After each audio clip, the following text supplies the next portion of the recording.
Hi മക്കളെ, നമ്മള് Malayalam letter എവിടെ വരെ പഠിച്ചു? താ, ഥ, ദ.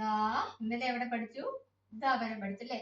ഇനി ന, തായ്ത്ത ദായ്ത്ത ന അല്ലേ. ന എങ്ങനെ എഴുതുന്നേ? ഇതാണ് ന. അതായത് ദാ നമ്മള് ഇങ്ങനെ എഴുതി, ന എഴുതുന്ന എങ്ങനെ? ഇങ്ങനെ, തായ്ത്ത ദായ്ത്ത ന. പഠിച്ചില്ലേ? താ, ഥ, ദ, ഥ. ഇന്ന് നമ്മൾ പഠിക്കുന്നത് ന അല്ലേ. ന എഴുതാൻ ഈസി അല്ലേ. ഈ ഒരു ദ നമ്മൾ ഇങ്ങനെ എഴുതി അതിനെ തിരിച്ചെഴുതുന്നതാണ് ന. ഈസി അല്ലേ.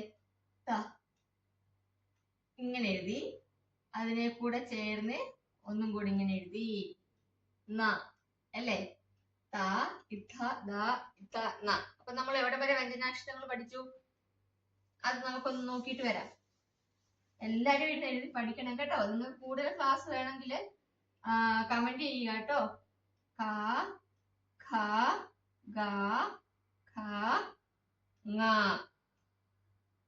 ച, ച, ജ, ജ, ഞ, ട, ഠ, ഡ,